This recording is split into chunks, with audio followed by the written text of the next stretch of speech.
Hola, ¿qué tal? Bienvenidas y bienvenidos a Facto por Dismorfia. Soy su host y hoy tenemos un análisis bastante profundo preparado. ¿Qué tal? Así es. Hoy nos vamos a meter de lleno en un tema que ha estado en todos los titulares, la escalada reciente entre Israel e Irán. Exacto. Vamos a desmenuzar qué pasó en junio de 2025, por qué llegamos a este punto y sobre todo qué significa esto para el mundo.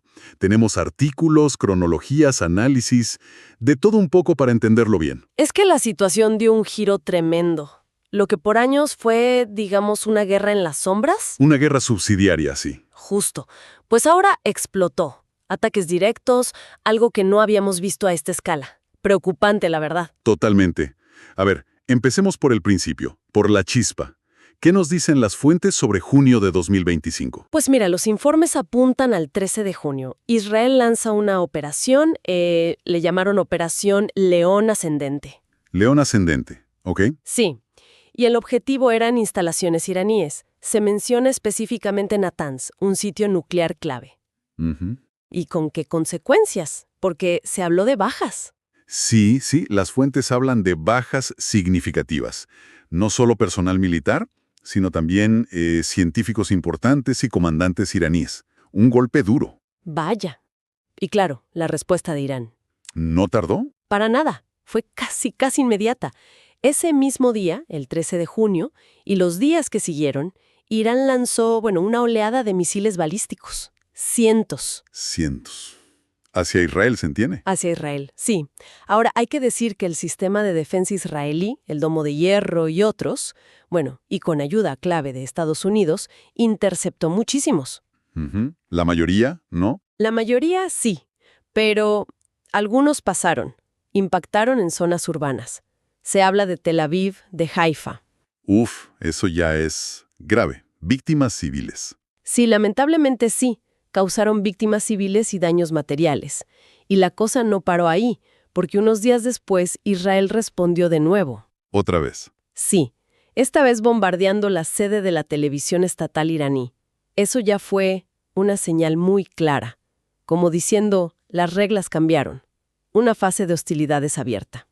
Es que es increíble pensar cómo se llegó hasta aquí. Porque si uno revisa un poco la historia, que también lo mencionan las fuentes, Irán e Israel no siempre fueron estos archienemigos, ¿o sí? Es fascinante, ¿verdad?, cómo cambian las cosas.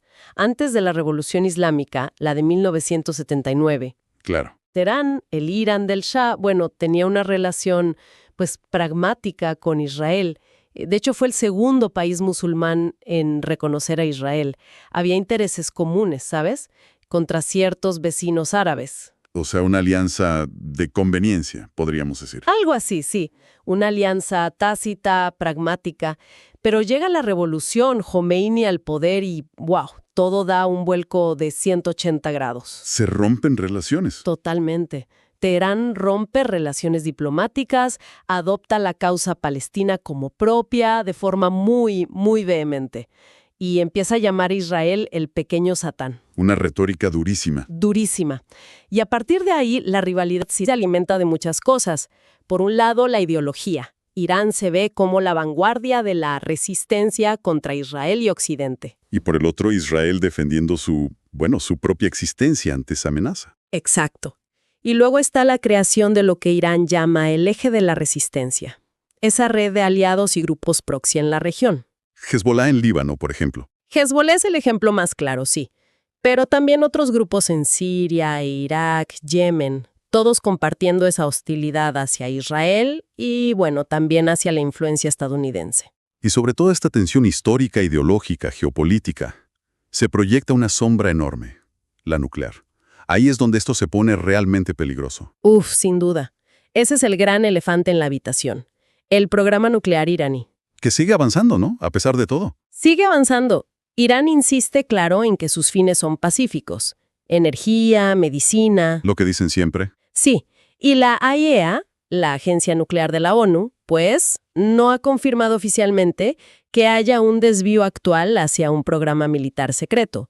Pero acumulan uranio enriquecido a niveles muy altos. exactamente. Acumulan uranio enriquecido a niveles que preocupan mucho, muy por encima de lo permitido en el acuerdo original de 2015, del que Estados Unidos se salió. Claro.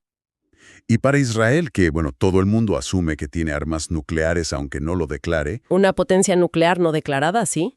esto es visto como una amenaza existencial. O sea, no es negociable para ellos. Para nada. Lo ven como una línea roja absoluta. Y de ahí vienen esos ataques que antes eran más encubiertos, sabotajes, asesinatos selectivos, y que ahora, como vimos en junio, son abiertos y directos. Ataques preventivos, desde su perspectiva. Y en medio de todo esto, ¿qué papel juega Estados Unidos? Porque su presencia es inevitable en la región. Es fundamental y muy complejo. Las fuentes que analizamos destacan mucho la postura de la administración actual, la del presidente Trump. Que ha sido muy dura con Irán, ¿no? Durísima. Una retórica de máxima presión. Exigencias de rendición incondicional. Amenazas directas al líder supremo, el ayatollah Jamenei. Incluso se llegó a hablar de planes de ataque aprobados. Sí. Hay reportes, según las fuentes, de que existen planes de ataque militar contra Irán ya aprobados por el Pentágono, pero que el presidente, ha retenido la orden final de ejecución. ¡Wow! Eso es estar al borde. Al borde. Y se especula mucho sobre qué tipo de ataque sería. Incluso sobre el posible uso de armas muy específicas, como la bomba GBU-57. La MOP, ¿no? La Massive Ordnance Penetrator. Esa misma. La llaman la revienta búnkeres. Es enorme, diseñada para destruir instalaciones subterráneas muy profundas. Como Fordow, la instalación iraní que está bajo una montaña. Justo. Se cree que la MOP es la única bomba convencional en el arsenal estadounidense capaz de alcanzar y destruir Fordow. El simple hecho de que se mencione su posible uso te da una idea de la seriedad del asunto. Y mencionaste algo de análisis de inteligencia artificial. ¿Qué dicen? Sí, es interesante. Algunas fuentes citan análisis hechos por IA que exploran posibles escenarios futuros y hablan de una guerra de umbral nuclear. Umbral nuclear. ¿Qué significa eso? Pues, una guerra que llega justo hasta el borde del uso de armas nucleares, pero sin cruzarlo, presumiblemente. Un conflicto convencional de altísima intensidad, con ataques a instalaciones estratégicas, quizás incluso nucleares, pero deteniéndose justo antes del punto de no retorno nuclear. Suena aterrador. Un precedente peligrosísimo. Lo es, porque normaliza la idea de llevar un conflicto hasta ese extremo. Claro. Y más allá de estos escenarios tan límite, ¿qué impacto tiene todo esto, estos choques directos, para el resto del mundo, en lo concreto? El impacto es enorme y se siente en varios niveles. Primero, el geopolítico. Ajá. Esto es, en esencia, una lucha por la hegemonía regional en Medio Oriente y está realineando alianzas de formas que antes eran impensables. Como Israel acercándose a países del Golfo, ¿no? Países suníes. Exacto. Vemos a Israel estrechando lazos con Arabia Saudita, con Emiratos Árabes Unidos, países que antes eran adversarios, pero que ahora comparten un enemigo común, Irán y su influencia chiita. El famoso enemigo de mi enemigo es mi amigo. Básicamente, se está formando un bloque anti-Irán bastante sólido. Y por otro lado, Irán fortalece su propio eje de la resistencia. Es una polarización creciente. Ok, eso en lo geopolítico. ¿Y en lo económico?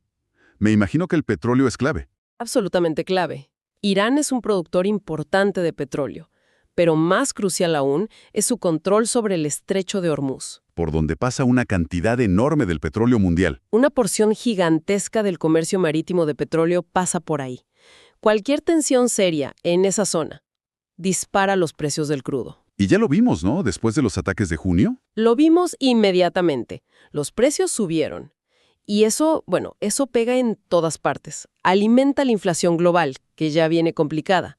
Afecta la estabilidad financiera. Y nos llega hasta aquí, a América Latina. Por supuesto, dependemos mucho de los combustibles importados. Si sube el petróleo, sube la gasolina, sube el diésel, sube el costo de todo. Y la volatilidad cambiaria también. El dólar se fortalece en momentos de incertidumbre. Exacto. Monedas locales que se deprecian, más inflación importada. Es una cadena. Y no podemos olvidar a las otras grandes potencias. China, Rusia, ¿cómo juegan ellas en este tablero? Bueno, tienen sus propios intereses.